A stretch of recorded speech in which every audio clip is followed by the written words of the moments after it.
Liberdade, igualdade, fraternidade. Desde que se instalou no Brasil há mais de 2 séculos, o ideal maçônico vem atraindo brasileiros que trabalham para a construção de um país forte e soberano. Foi assim na luta contra o domínio colonial, contra a escravidão, contra os regimes que cerceiam a liberdade. Ao longo do tempo, a história dos maçons confunde-se com a própria história do país. A maçonaria é uma instituição essencialmente iniciática, filosófica, progressista, filantrópica e evolucionista. Proclama a prevalência do espírito sobre a matéria. Pugna pelo aperfeiçoamento moral, intelectual e social da humanidade, por meio do cumprimento inflexível do dever, da prática desinteressada da beneficência e da investigação constante da verdade. Seus fins supremos são liberdade, igualdade e fraternidade. As primeiras lojas maçônicas no Brasil foram criadas na passagem do século XVIII para o século XIX, ainda no período colonial. Em 1822, quando se intensifica a campanha pela independência do país, surge no Rio de Janeiro a primeira obediência brasileira, o Grande Oriente Brasiliano, ou Brasílico.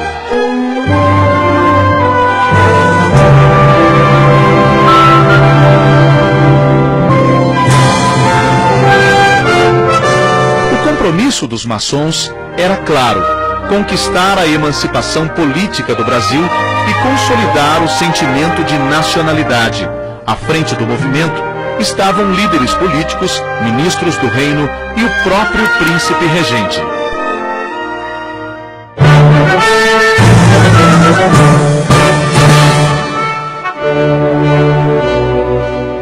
Os maçons José Bonifácio de Andrada e Silva, ministro do reino, e o jornalista Joaquim Gonçalves Ledo eram os principais dirigentes da ordem maçônica e líderes do movimento. José Bonifácio, o patriarca da independência, foi o primeiro grão-mestre do Grande Oriente, sendo substituído por Dom Pedro I logo após a emancipação política do país. Independente de Portugal, a ex-colônia luta para afirmar-se perante as outras nações. O imperador e grão-mestre vê-se impelido a suspender oficialmente as sessões da obediência maçônica. Em 1831, quando Dom Pedro I abdica do trono em favor do filho e retorna a Portugal, os maçons continuam as atividades. Em outubro, é reconstituído o Grande Oriente.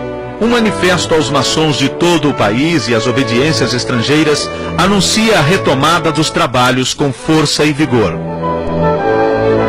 Com o imperador Dom Pedro II ainda criança, regentes governam o Brasil. O período regencial apresenta clara efervescência, com revoltas e movimentos separatistas eclodindo por todo o país. Maçons de destaque, como o padre Diogo Antônio Feijó, buscam manter a nação unida. Mas a Revolução Farroupilha, iniciada em 1835 e liderada pelos maçons Bento Gonçalves, Davi Canabarro e Giuseppe Garibaldi, proclama a República Rio-Grandense.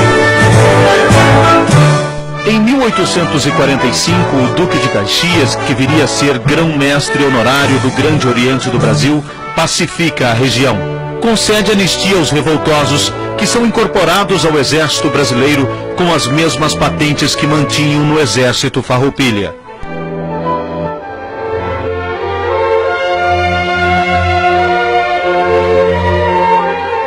Eusébio de Queiroz, mentor da lei que extinguiu o tráfico de escravos em 1850, era maçom. Mas a escravatura sobrevivia devido às novas gerações que aqui nasciam. 21 anos depois, a lei do ventre livre, que declarava libertas as crianças nascidas de escravas, foi idealizada pelo Visconde do Rio Branco, chefe do gabinete ministerial do Império e grão-mestre do Grande Oriente do Brasil. Neste período, os maçons angariavam fundos em suas lojas para comprar e alforriar os escravos.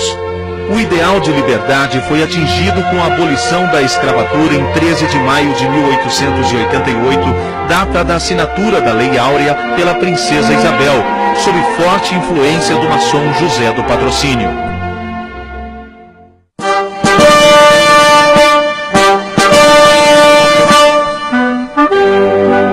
A luta não para. A monarquia apresentava claros sinais de exaustão. Ideais republicanos são defendidos abertamente nas lojas maçônicas espalhadas por todo o país. Considerado o fundador da República Brasileira, o maçom Benjamin Constant logrou consolidar as aspirações da florescente classe empresarial, dos militares e da maçonaria como legítimos representantes do povo brasileiro. No episódio da proclamação, o maçom liderava as tropas. O Marechal Deodoro da Fonseca, que viria a ser o primeiro presidente do Brasil e o 13º grão-mestre do Grande Oriente do Brasil. O primeiro ministério era totalmente constituído por maçons. Quintino Bocaiúva, ministro dos Transportes e também dos Negócios Estrangeiros. Benjamin Constant, ministro da Guerra, da Instrução Pública e dirigente dos Correios e Telégrafos. Rui Barbosa, ministro da Fazenda. Campos Salles, ministro da Justiça. Almirante Eduardo Vandenkolk, ministro da Marinha. Aristides Lobo, ministro do Interior. Demétrio Ribeiro, ministro da Agricultura, Comércio e Obras Públicas. Nos primeiros 40 anos da República, foi marcante a participação dos maçons na evolução da política nacional. Além de Deodoro da Fonseca, foram maçons os presidentes Floriano Peixoto, Prudente de Moraes, Campos Salles, Marechal Hermes da Fonseca, Nilo Peçanha, Delfim Moreira, Washington Luiz, Venceslau Braz, Café Filho, Nereu Ramos, mais recentemente, Jânio da Silva Quadros.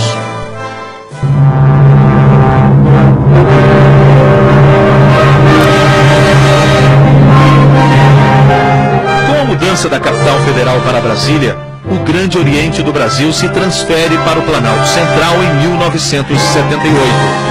As novas instalações são arrojadas, em sintonia com o estilo arquitetônico da cidade.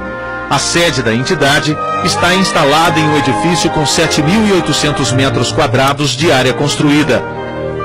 Com mais de 2.000 lojas, cerca de 63 mil obreiros ativos e reconhecido por mais de 200 obediências regulares do mundo, o Grande Oriente do Brasil é hoje a maior obediência maçônica do mundo latino, mantendo viva a chama dos ideais maçônicos. O Grande Oriente do Brasil sempre esteve presente nas ações sociais. Em 1983, preocupado com a formação da juventude brasileira, foi criada a Ação Paramaçônica Juvenil. A Ação Paramaçônica Juvenil é uma instituição para rapazes e moças, filhos ou não de maçons.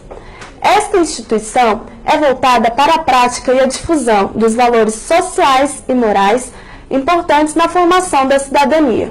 As esposas dos maçons estão presentes e atuantes na Fraternidade Cruzeiro do Sul, uma instituição de cunho assistencial que tem por princípios gerais a defesa dos deveres essenciais condizentes com o amor à família, dedicação à comunidade, a livre manifestação do pensamento, a promoção do reconhecimento e da defesa dos direitos universais da mulher.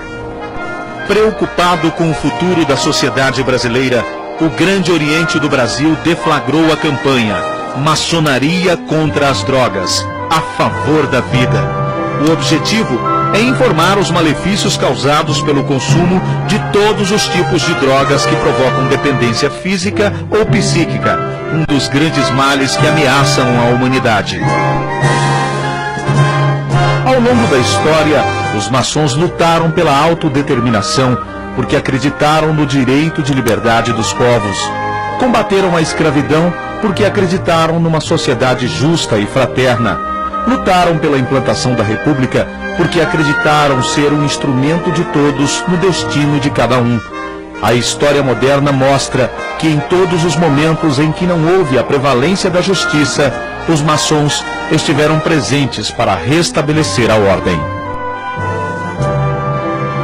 os maçons da atualidade, inspirados no exemplo de seus antepassados e sustentando os deveres essenciais de amor à família, devotamento à pátria e obediência à lei, prosseguem em sua máxima: liberdade, igualdade e fraternidade.